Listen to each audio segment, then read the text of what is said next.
everyone! Galloway Stevens here. Welcome to Cab Gab, the place where friends and followers of Oregon Cabaret Theater can tune in to stay connected, informed, and most importantly, entertained. I love to chatter, I love to boogie on the Cab Gab, and oh yeah. Today's episode, we have a very special guest, someone who I really do enjoy. He is a longtime friend to Oregon Cabaret Theater, Mr. Austin Ewing. Hey there, Austin. How are you? Hey, I'm good. How are you doing? Doing great. I'm doing great. I'm so glad that you decided to join us on the Cab Gab, and then I'm super excited that you're going to be joining us for the Cab series coming up. Are you excited about it? Oh, I am beyond excited about it. And I just have to make sure one thing is set in order. If this is the Cab Gab and you're Galloway Stevens, I'm Galloway Stevens. does that make me your gal pal? I also see that we got the memo too. I love this. Yeah, all appearing in the black. We're all good. Like keeping it simple, keeping it, streamlined. How did you find your way to Ashland, Oregon? I originally started through the college. I did community college right outside of high school, and then I transferred here. Got into the BFA program over at the Oregon Center for the Arts. I'm originally from McMinnville, Oregon, small town, and came here to study theater, and then through there made so many amazing connections with people at the Cabaret Theater, people at the Oregon Shakespeare Festival, and then within my first year of being here at the school, I saw that they were doing a drag show. They said they did one every single year, and I was like, oh, that sounds super fun. I was really into drag from RuPaul's Drag Race, and I was like, you know what, I'm just gonna give it a shot and see how it goes. And I absolutely fell in love with it. And from there on, I sort of was just looking for any opportunity that I could to try to get in drag and perform for people. And for any of our viewers who have possibly seen you out and about in your drag persona, tell us a little bit about your drag persona. Who is she? Yes. My drag persona is Miss Daizy, like dairy, but with a Z. And she's just... she's a lovely lady. Many people like to assume she's an attractive lady. I think of myself as just your run-of-the-mill goblin, trying to go out and spread my queer terror wherever I can. And I've been working locally here. I started working outside of the SOU shows and through the school. I started working locally at a couple of the bars through another local queen here who was running a show called Dancing Queens that was at the Vinyl Club here in Ashland. And then I've been with that show for a few years as we've traveled around from Vinyl Club to the Aqua Bar. And of course, once the shutdowns came down, we sort of took a break from that. And it's remained that way. And I think the big thing that kept me from wanting to produce some sort of show in the midst of all of these shutdowns was that there wasn't really a location that we were used to, and a location that we could find locally that could make it safe for our performers to perform live. Without the increased risk of our community coming together, because I think a lot of people underestimate how many queer people actually live here in the Valley. And one of my main jobs really as a drag queen, and something that I really enjoyed about drag, was bringing people together.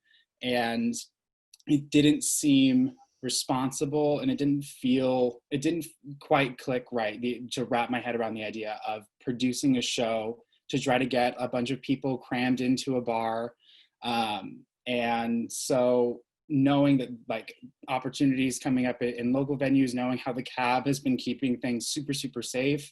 As soon as there was an opportunity for the Cabaret Theater's first drag show, I was like, this has to happen.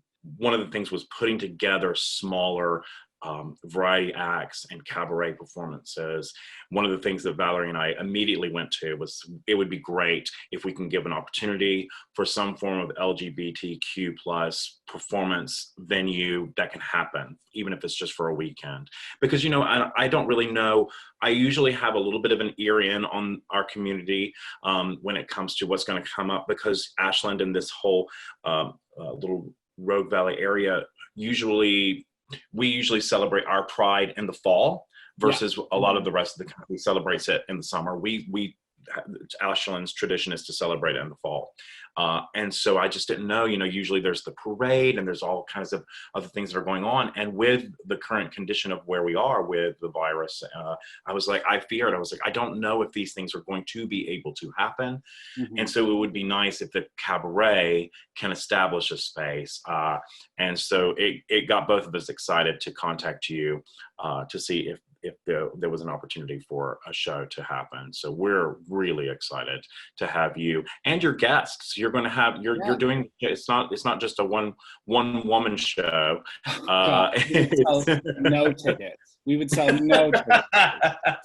I'm sure we'd sell tickets. But I need some prettier ladies to stand next to me.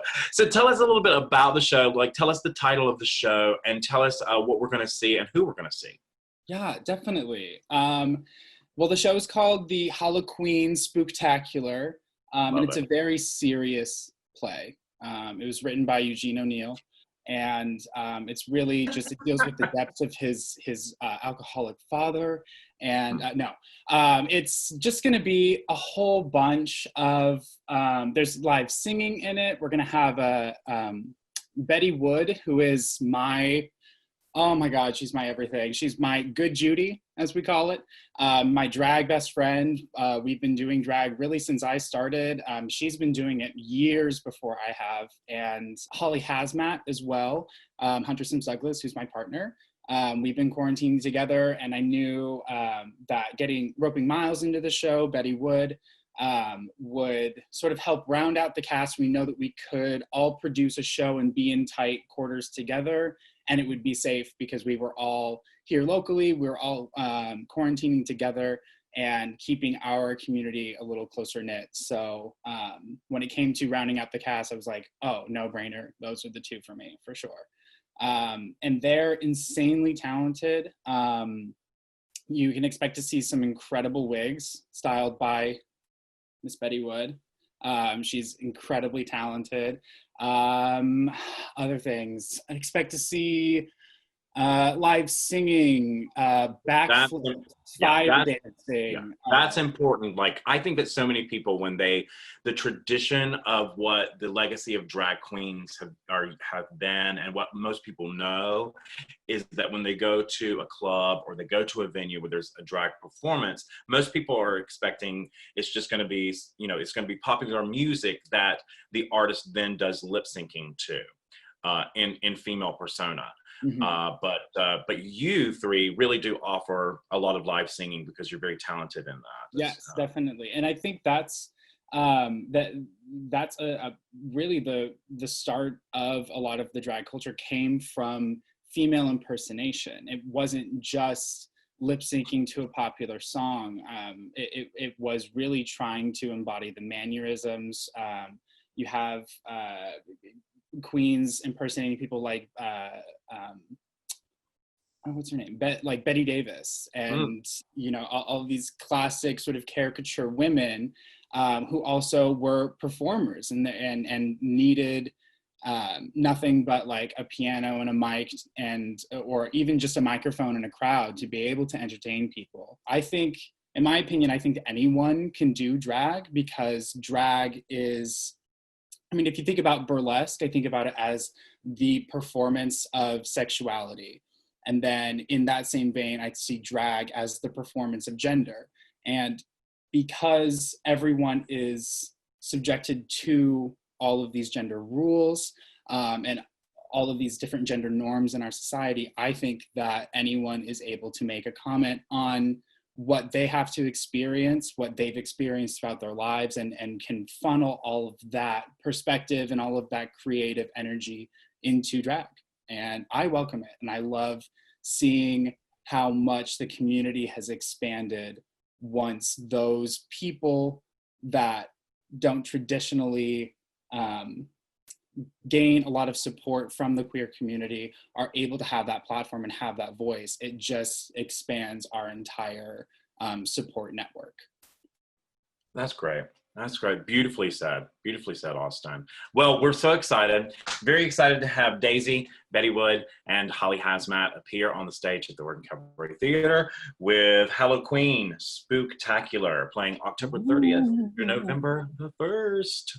Oh my gosh, I cannot wait. This is going to be so much fun. These are going to be electric performances, especially for Oregon Cabaret Theater. We are just so excited to have these wonderful talents. So if you do not want to miss Daizy, Betty Wood, Holly Hazmat, make sure that you get your tickets by calling our box office at 541-488-2902.